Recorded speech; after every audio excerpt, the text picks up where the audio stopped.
161 warga desa Tluwah Juwana Pati mengalami keracunan massal setelah mengkonsumsi lontong opor ayam hajatan. Warga yang menjadi korban melaporkan gejala seperti mual, muntah, diare, demam hingga menggigil dan harus mendapatkan perawatan di fasilitas kesehatan setempat. Lantas bagaimana perkembangan dari situasi ini? Kita akan bahas sore hari ini bersama Afiani Tritanti Venusia, Kepala Dinas Kesehatan Kabupaten Pati. Assalamualaikum, selamat sore Bu Afiani. Assalamualaikum. Waalaikumsalam warahmatullahi wabarakatuh, Mbak Ayu. Oke, Bu Afiani, terkait dengan kejadian keracunan yang korbannya hingga ratusan ini, bisa dijelaskan kepada kami awal kronologi kejadiannya seperti apa, Bu?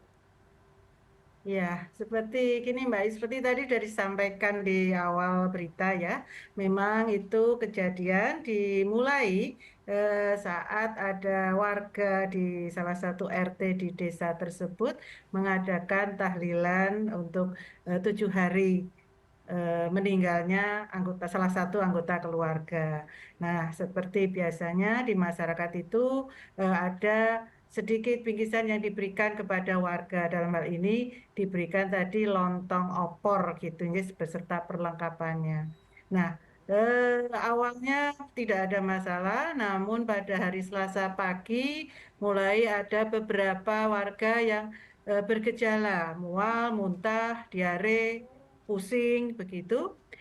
Namun awalnya belum disadari kalau itu dari keracunan, tapi setelah tetangga-tetangga kok banyak gejalanya yang sama, sehingga kita curiga ada keracunan dan sampai siang ini tadi, Mbak Ayu ya, sampai siang ini tadi terdata di kami ini ada sudah 165 masyarakat yang terdampak itu Mbak dari berawal dari makanan yang dibagikan pada saat tahlilan karena mereka mengkonsumsinya sama-sama semuanya mengkonsumsi makanan tersebut gitu Mbak Ayu. Oke, jadi informasinya sudah 165 warga yang terdampak. Ya. Kemudian, apakah dari Dinas Kesehatan Pati sudah mengetahui penyebab pasti dari keracunan massal ini apa, Bu?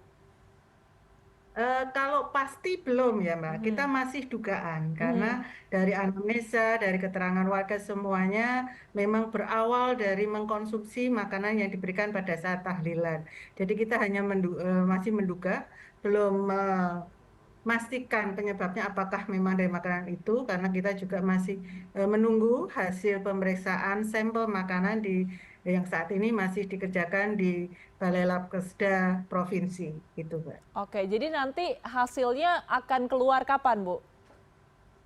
Ya, karena hasilnya ini karena harus ada uji bakteriologis, di mana ini butuh pembiakan dan itu butuh waktu, jadi mungkin sekitar 6 sampai 7 hari ya, sejak kemarin kami mengirimkan sampel tersebut. Oke, jadi kurang lebih minggu depan baru diketahui ya hasilnya apa Ya, sebenarnya yang kira-kira bermasalah dari gitu. makanan Ya, ini.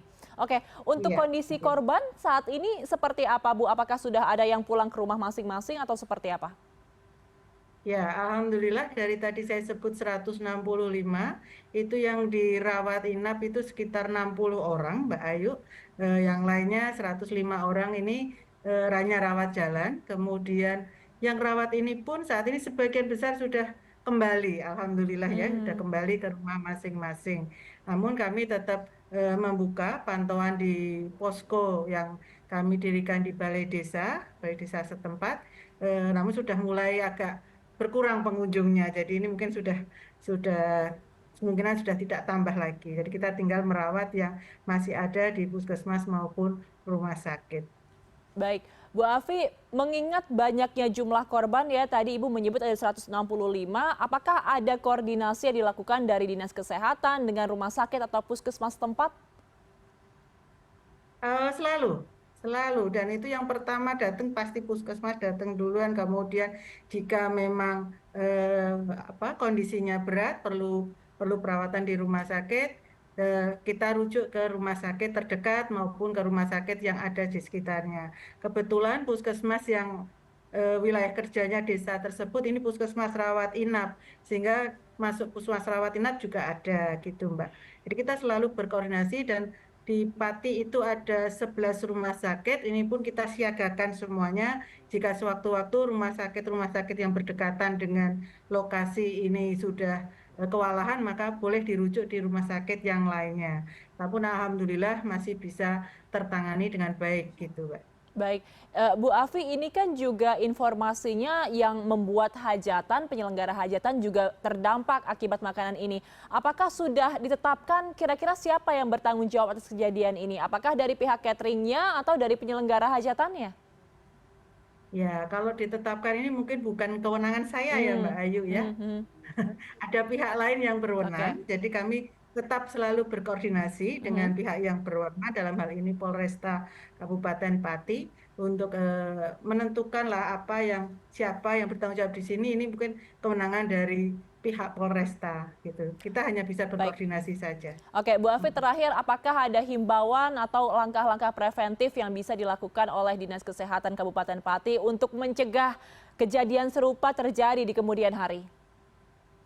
Iya, baiklah memang untuk kasus seperti ini makanan besar ya siapa untuk masyarakat luas memang harus berhati-hati pada semua masyarakat, kemudian terutama bagi para catering-catering atau penyedia-penyedia makanan ini minta tolong untuk berhati-hati dan dilengkapi segala macam perizinan yang eh, sudah seharusnya, kayak seperti perizinan untuk penjamah makanannya, kemudian sudah mempunyai sertifikat layak higienis sanitasinya dan sebagainya itu harus dilengkapi sehingga paling tidak ada jaminan bahwa apa yang diolah oleh penjajah makanan tersebut bisa lebih terkondisi dan lebih aman untuk dikonsumsi. Demikian, Mbak.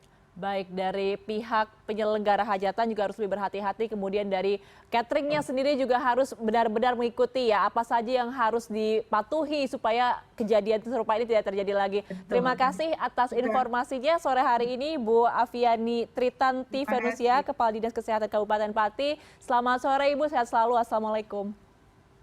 Waalaikumsalam warahmatullahi wabarakatuh. Terima kasih, Mbak Ayu.